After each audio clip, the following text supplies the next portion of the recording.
Shalom, Tuhan Yesus memberkati, damai, sejahtera Tuhan, kasih sayang Tuhan melimpah atas kita. Saya akan sapa rekan-rekan Bapak Ibu sekalian yang hadir dan baru hadir bersama-sama dengan kita. Tapi terutama saya ucapkan shalom terlebih dahulu untuk semuanya. Bagi yang baru hadir maupun yang sudah datang, shalom, Tuhan memberkati.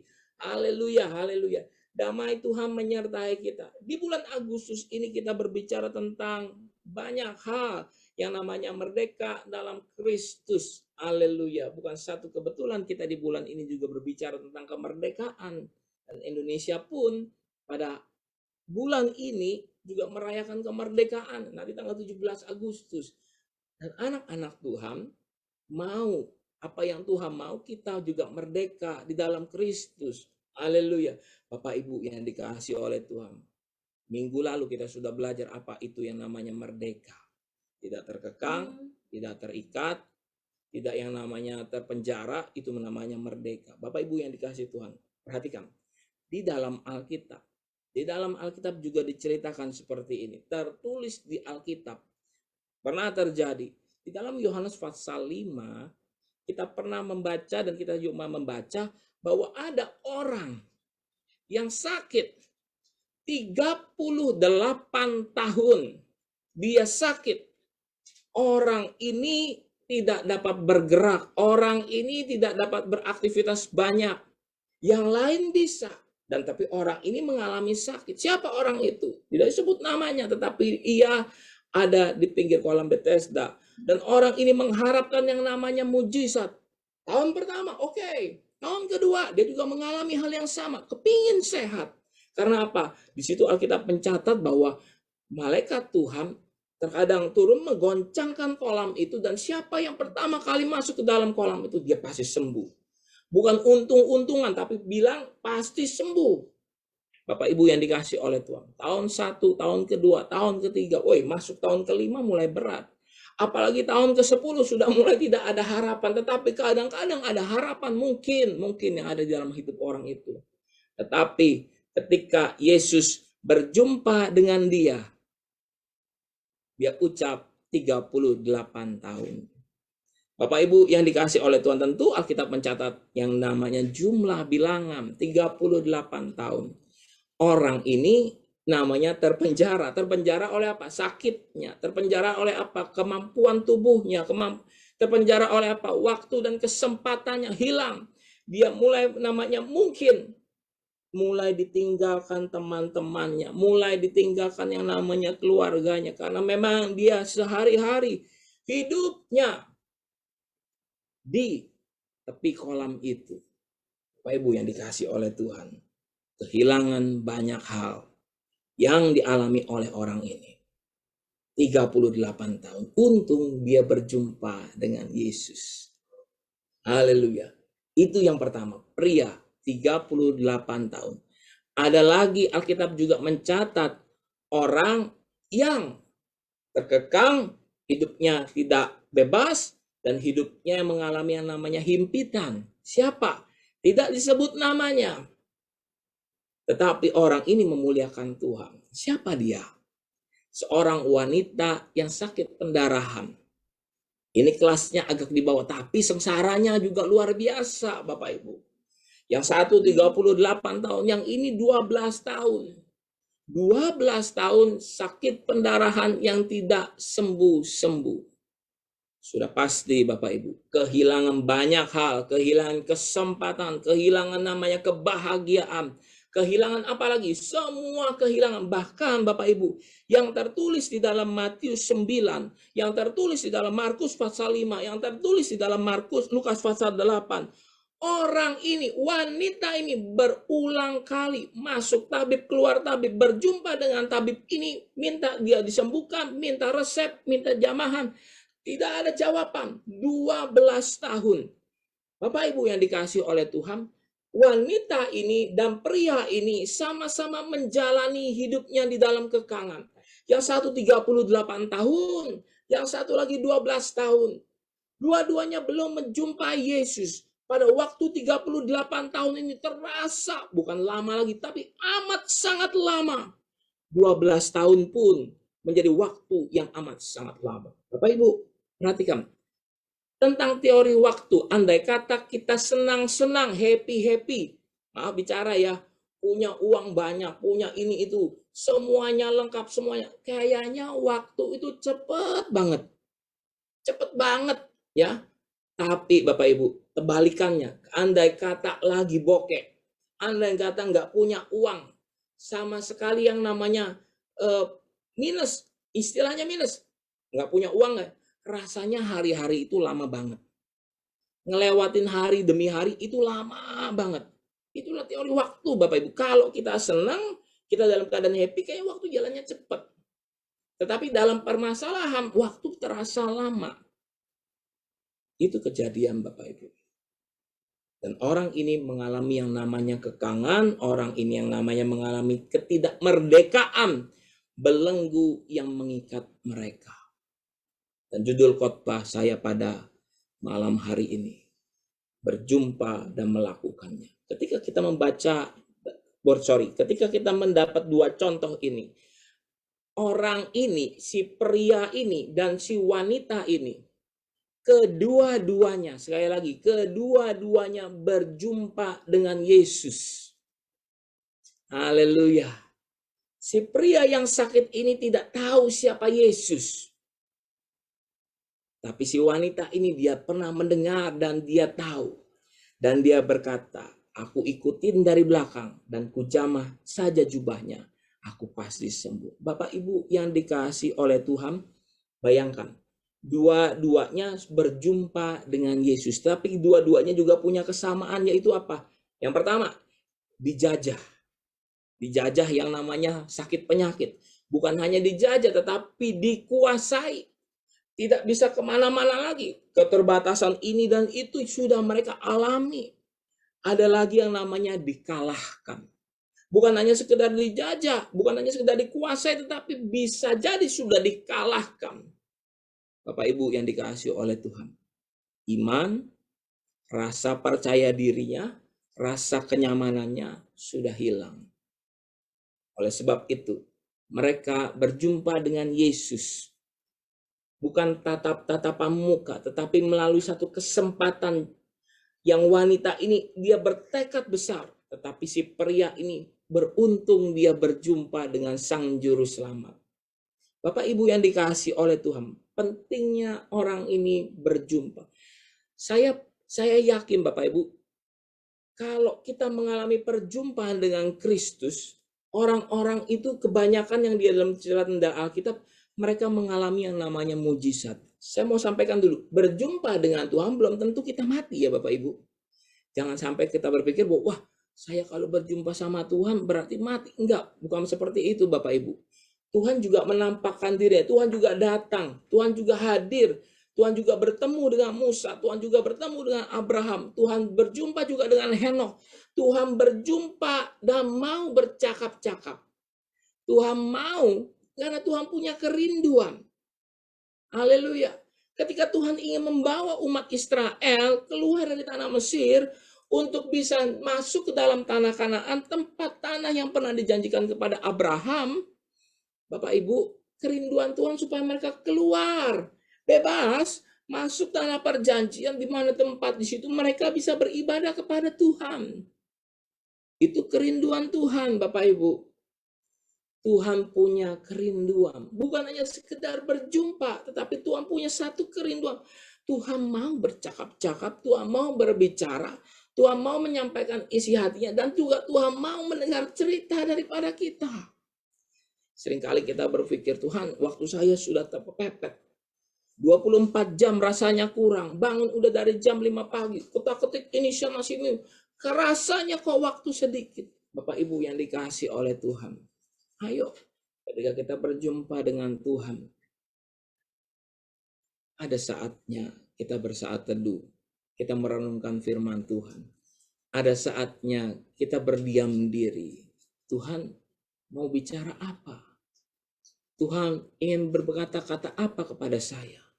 Ketika saya mendapat satu firman, saya merenung dan saya membaca, apa maunya Tuhan? Bukan hanya sekedar membaca, bukan hanya sekedar lewatin yang namanya sudah baca Alkitab. Ayo Bapak Ibu, sambil dari tempat ini saya juga ingin mengingatkan kita, wajib baca Alkitab, setiap hari harus renungkan firman. Ibarat kalau makan, Bapak Ibu harus makan, dan makan jangan langsung ditelan, makan harus dikunyah, karena kunyah itu dinikmatin. Setuju ya Bapak Ibu ya? Jadi kalau makan bukan hanya dilihat, tetapi mulai melakukan dan dikunyah. Itu merenungkan firman Tuhan. Nah, apa maunya Tuhan? Bapak Ibu yang dikasihi oleh Tuhan, sama-sama buka Alkitab kita, supaya kita bisa lebih jelas dan mengetahui. Di dalam Yesaya pasal 61, buka Alkitab kita, Yesaya pasal 61, ayat yang ke-1. Supaya kita paham dan jelas apa maksud firman Tuhan ketika Tuhan berbicara kepada kita. Judul perikopnya, kabar selamat kepada Sion. Haleluya. Apa yang tertulis di dalam Yesaya 61 ayat 1? Roh Tuhan Allah ada padaku. Ini yang ditulis oleh Yesaya. Oleh karena Tuhan telah mengurapi aku, Ia telah mengutus aku untuk menyampaikan kabar baik kepada orang-orang sengsara dan merawat orang-orang yang remuk hati, untuk memberitakan pembebasan kepada orang-orang tawanan dan kepada orang-orang yang terkurung, kelepasan dari penjara. Bapak Ibu yang dikasihi oleh Tuhan, mari kita baca dan kita perhatikan satu demi satu kata-kata yang tertulis di dalam Alkitab. Roh Tuhan Allah ada padaku. Bapak Ibu yang dikasihi oleh Tuhan, sebenarnya ketika kita membaca satu kalimat di depan ini, roh Tuhan Allah ada padaku, ini adalah maunya Tuhan. Tuhan mau supaya setiap hati manusia, Tuhan ada dan Tuhan tinggal di dalam hidup manusia. Amin Bapak Ibu. Bukan hanya sekedar berkata-kata roh Allah ada padaku. Oh, ini tugasnya Nabi. Ini masih Yesaya. Firman Tuhan juga datang kepada Bapak Ibu sekalian. Roh Tuhan Allah ada padamu, ada padaku. Tuhan mau tinggal. Tuhan mau supaya Dia bisa bersama-sama dengan kita. Tuhan mau supaya kita bisa beribadah kepadanya. Roh Tuhan Allah ada padaku. Bukan hanya sekedar Tuhan visit. Hari ini hari Rabu ya. Jamnya jemaat GBI Mangga Besar ya. Oke, nanti aku datang. Enggak Bapak Ibu. Tetapi roh Allah ada padaku. Tuhan tinggal. Haleluya. Tuhan tinggal di dalam hidupnya kita. Tuhan gak peduli kita miskin atau kaya. Tuhan tidak peduli kita bagaimana keadaannya. Tetapi firman ini menguatkan saya dan saudara. Roh Tuhan Allah ada padaku.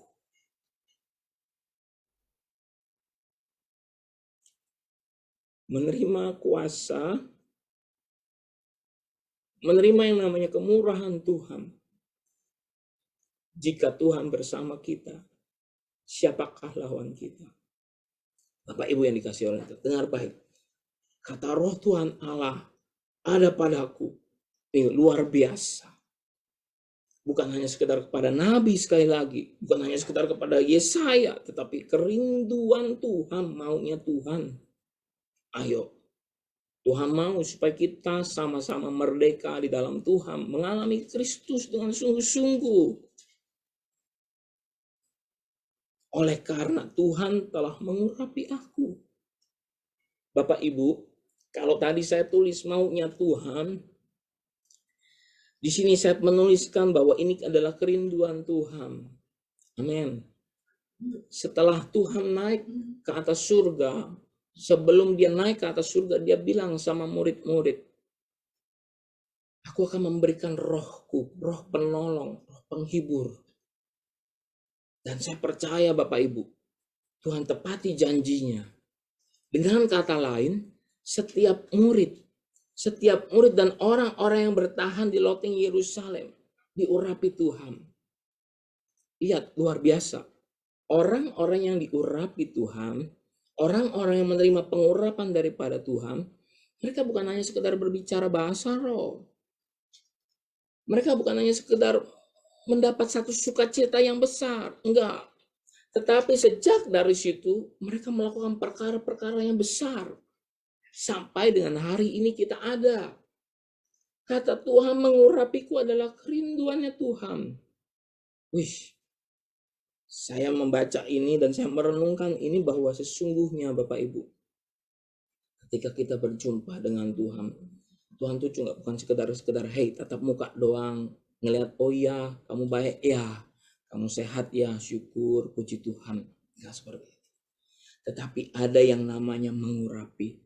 Bapak Ibu perhatikan, kata Tuhan mengurapiku. Coba renungkan apa yang dilakukan Samuel pada waktu ia mengurapi Daud. Ada satu tindakan Bapak Ibu. Apa? Dia ambil tabung tanduk, dia buka, Samuel buka dan mulai dituang. Bapak Ibu yang dikasih oleh Tuhan, kata mengurapi aku, jarak kita tidak jauh Bapak Ibu. Andai saya di sini, saya berdoa dan saya tumpang tangan. Orang yang ditumpang tangan ada di depan kepala saya, ada di dalam depan muka saya. Sama halnya dengan Tuhan mengurapi Samuel, mengurapi Daud, artinya apa?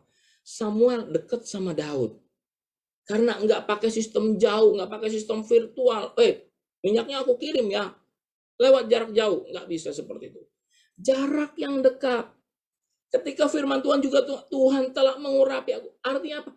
Tuhan mau supaya jarak antara engkau dan saya, Tuhan dengan kita dekat. Artinya jaraknya Tuhan dengan kita dekat. Bapak Ibu yang dikasih oleh Tuhan. Seringkali kita manusia,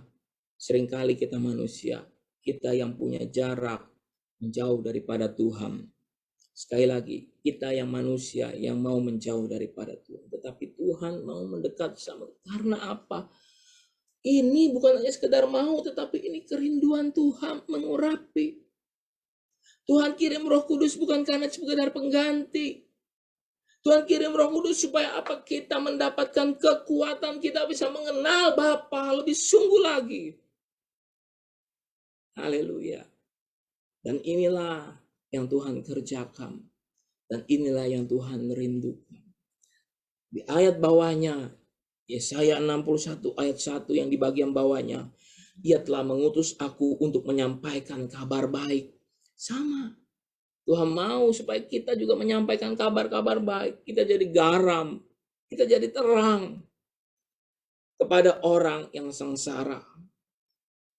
Dan merawat orang-orang yang remuk hati. Hari ini, firman ini sangat relevan. Hari ini firman ini bisa terjadi. Di luar sana ada orang-orang yang sengsara. Jangan kita bagian orang-orang juga yang mengalami sengsara. Tapi kita juga harus menguatkan diri kita. Supaya kita bisa menguatkan orang lain. Kita juga mungkin adalah orang-orang yang remuk hati. Maaf bicara. Jemaat, siapa tahu di antara kita ada yang sedang yang namanya ke dalam kebingungan. Tapi saya mau sampaikan ada jalan keluar di dalam Tuhan. Ada kekuatan di dalam Tuhan. Bersandar minta hikmat. Jangan malu mulai cerita. Tuhan, saya nggak sanggup, saya mesti cari orang. Pak Gembala, saya mesti cari staf penggembala. Ayo cerita. Minta dukung doa. Nah, di awal tadi saya berbicara, banyak doa-doa kita yang sudah didengar oleh Tuhan loh Bapak Ibu. Tuhan dengar doa kita. Apa yang kita panjatkan ada yang kita naikkan. Kami punya list doa. Udah banyak nama-nama yang dicoret. Udah banyak nama-nama yang dicoret, kita bisa sembuh. Puji Tuhan, dilawat Tuhan. Udah banyak nama-nama yang dicoret. Bukan kami mengklaim bahwa doa kita. Enggak, Anda juga berdoa. Anda juga berdoa, Anda juga memohon kasih sayang Tuhan. Kita sama-sama di dalam keadaan kondisi gini. Kita menjumpai hari-hari ini orang-orang yang sengsara. Kita juga menjumpai orang-orang yang remuk hati. Tetapi di luar sana, mereka sangat membutuhkan kabar baik. Ayo hari ini minta Tuhan urapi saya lebih lagi. Tuhan saya minta lagi. Karena saya percaya merdeka di dalam Kristus diawali dengan apa? juga dimulai dari pengurapan daripada Tuhan. Bapak Ibu, saya tidak ngomong yang terlalu tinggi, terlalu ngeroh. Tetapi kita juga mengalami sama-sama. Tetapi bahayanya ketika kita tidak mengandalkan Tuhan dengan sungguh-sungguh. Ketika kita pagi, apa yang kita cari? Ketika kita pagi, kita bangun, kita sejuk, berdoa dulu. Tuhan, terima kasih buat hari ini. Tuhan pimpin. Jangan lewatkan beribadah. Jangan lewatkan bersekutu dengan Tuhan. Ya, dan saya percaya bahwa apa, Bapak Ibu? Ketika kita membaca selanjutnya, bayangkan. Untuk memberitakan pembebasan kepada orang yang tawanan dan kepada orang-orang yang terkurung, kelepasan dari penjara. Kita tidak punya kuasa kalau kita tidak pernah minta kuasa daripada Tuhan. Kita tidak dapat melakukan perkara-perkara. Ini adalah perkara-perkara yang di luar kekuatannya kita, Bapak Ibu. Tetapi karena Tuhan telah mengurapi kita dan Roh Allah ada padaku, di situ letak kekuatannya. Bapak Ibu yang dikasihi oleh Tuhan, melalui tempat ini saya harus berbicara kepada kita sekalian. Ayo, minta kuasa Tuhan. Bukan hanya sekedar berjumpa dengan Tuhan, tetapi mulai melakukannya. Judul khotbahnya kan tadi, berjumpa dan melakukannya. Wanita yang sakit pendarahan 12 tahun itu, dan seorang pria yang 38 tahun, dia sakit, dan dia tidak bisa bangun, dia tidak bisa berdiri. Bapak Ibu, apa yang dilakukan? Dia dengar respon daripada perkataan Tuhan.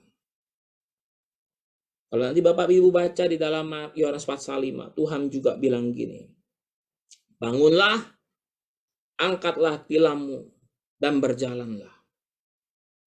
Tuhan tidak jauh dari orang itu. Tuhan tidak jauh dari orang itu. Tuhan dekat. Suaranya tidak menggelegar, tetapi Tuhan berkata-kata yang didengar. Dan ketika itu sembuhlah orang itu, dan orang itu bangun dan mengangkat tilamnya.